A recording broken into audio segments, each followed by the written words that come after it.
আমার একটি খুব ভালো লাগা কবিতা। এখানে ১৫০টি কবিতা রয়েছে, তার মধ্যে আমি এটি বেছে নিয়েছি।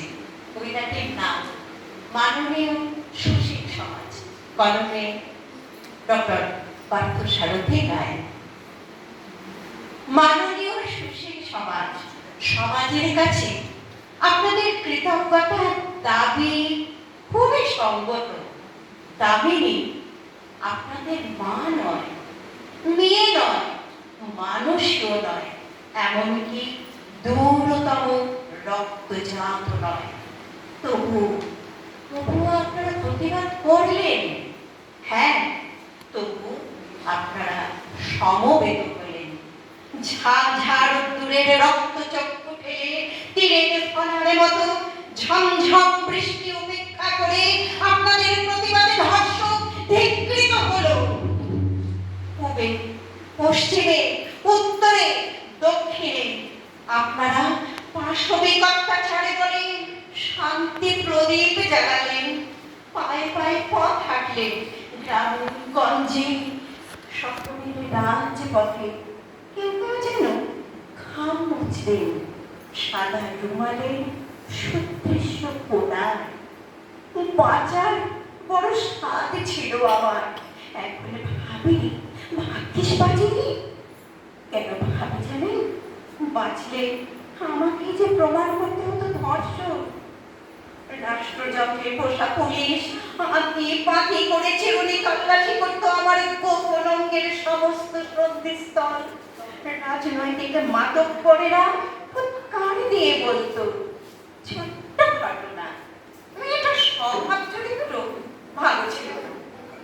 ঘিরে ভরা আদালতে এক রাশ লালা ভরা দৃষ্টির সামনে আমাকে আনুপূর্বিক বর্ণনা দিতে হতো ধর্ষণে। ছি ছি, মাগো, কি ঘেন্না! আমি জানি ওই ধর্ষক আপনাদের প্রতিবেশী, ভাই কিংবা মহল্লার লোক। আপনারা মুখোশধারী, ঠক, প্রতারক, প্রবঞ্চক। সর্বধর্ম সভায় উচ্চ কণ্ঠে বলেন উদারতার কথা, আর গোপনে গোপনে মদত দেন নিজ নিজ ধর্মের মৌলবাদীদের। আপনারা সময় প্রতিবাদ করলে আজ দামিনীরা বেঁচে যেত। কবে থেমে যেত ধর্মের নামে নারকীয় রক্তজল। বিশ্বাস করুন মাননীয় সুশীল সমাজ, আমার ইচ্ছে হয়, কৃতজ্ঞতা নয়, আপনাদেরকে ছুড়ে দেই একদলা পিচ পিচে ঘেন্না। আপনারা তখনই প্রতিবাদ করেন যখন প্রচারের চড়া আলো এসে পড়ে আপনাদের ফসফরাস ভরা মুখে। হাওয়া মোড়ক ঠিক করে দেয় আপনাদের ইতি কর্তব্য। বিশ্বাস করার পক্ষে আপনারা বড় বেশি অবিশ্বাসী। অযোধ্যার রাজপ্রাসাদে যেদিন আমাকে জীবন্ত কবর দিল, সেদিন আপনারা পুতুলের মতো স্থির হয়ে দাঁড়িয়েছিলেন। হাওয়া মোড়কের নড়া ছাড়া ঠিকঠাক বুঝতে পারেননি বলে। হস্তিনাপুরের প্রকাশ্য রাজসভায় আপনি আপনি আপনি পিতামহ ভীষ্ম, অস্ত্রগুরু দ্রোণ, আপনিও মহামতি বিদুর, আপনারা সমস্ত সুশীল সমাজ মিশরের মনের মতো নির্বাক ছিলেন। রাজশক্তির বিরুদ্ধে যেতে হবে বলে ঠিক আপনাদের ঠিক ধর্মের দোহাই দিয়ে আপনারা ধর্মকে দর্শন করেছেন যুগে যুগে, বারে বারে। তবু আপনাদের ঘৃণা করতে পারছি না। কেন জানেন? এখনো আমার স্থির বিশ্বাস, একদিন এই লোক প্রকৃতির ভেতর থেকে কোন একজন মানব বুক ফুলিয়ে গর্জে উঠবে, উত্তিষ্ঠত জাগ্রত প্রাপ্য পরায়ণী কথিত।